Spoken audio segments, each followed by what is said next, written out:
Help me get to 1,000 subscribers. It was a little past 3 a.m. when my phone buzzed violently against the nightstand, loud enough to jolt me from a thin, uneasy sleep. Still groggy, I grabbed it, convinced it was a work notification or some pointless alert. Instead, her name filled the screen, my wife. The message was short, cold, and shameless. I'm at Jake's. Come get me or we're over.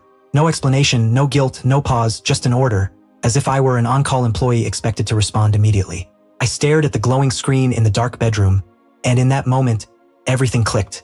She hadn't just stayed out late. She was with him. Jake, the coworker she insisted was only a mentor.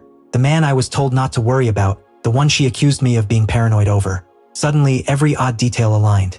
The late nights, the secret smiles at her phone, the growing distance at home, and now this ultimatum sent in the dead of night. Instead of anger, an eerie calm settled over me, like something inside finally powered down. I typed 2 words, calm and decisive, we're done. No fighting, no pleading, no explanations. I shut my phone off and lay back, staring at the ceiling. For the first time in months, I wasn't the one falling apart. She was. One bitter realization lingered.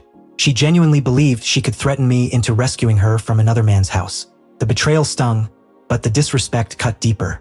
I turned my phone back on. Not because I wavered, but because clarity had taken hold. If the truth was going to wreck everything, then it deserved daylight. I opened a message thread with someone else who had unknowingly been pulled into this disaster.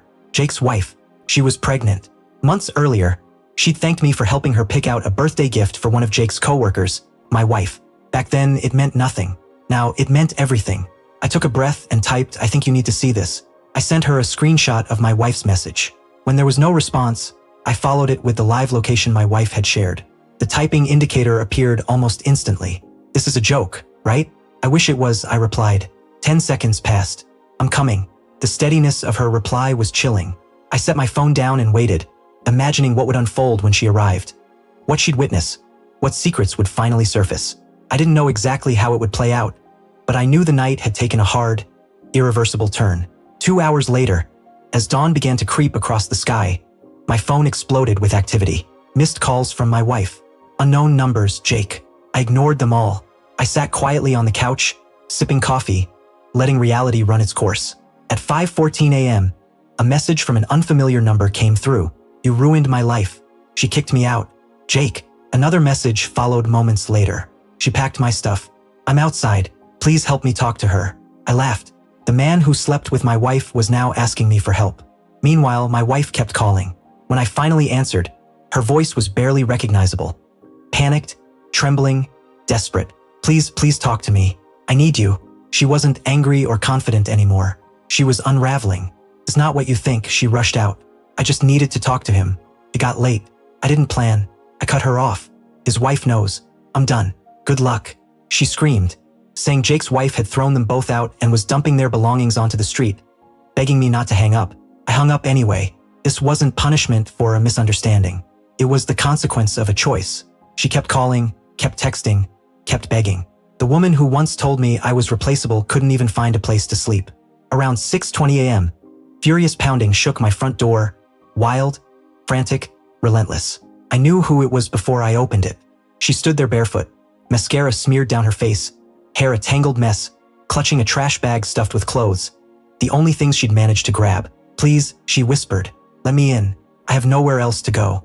She reached for me, shaking, apologizing between sobs. But the woman on my porch wasn't the one I married. She was stripped of confidence, manipulation, and control. I didn't step aside. When she tried to enter, I blocked the doorway. You chose this, I said softly. Now live with it. She sank onto the porch, gripping the bag, promising therapy, change, anything, swearing she'd block him, erase everything, become someone else. But this wasn't abandonment. She had left me long before that night. I closed the door gently, not in anger, not in victory, just with finality. Her sobs faded behind the wood as morning light filled the room. I sat down, breathing deeply, feeling something unfamiliar, peace. By 9 a.m., a message came from Jake's wife. Thank you, I deserved to know. By noon, my ex sent one final text. Please just tell me where to go. I didn't answer. She tried to break me with a 3 a.m. ultimatum. Instead, she destroyed the life she thought she controlled. By sunrise, she had lost everyone.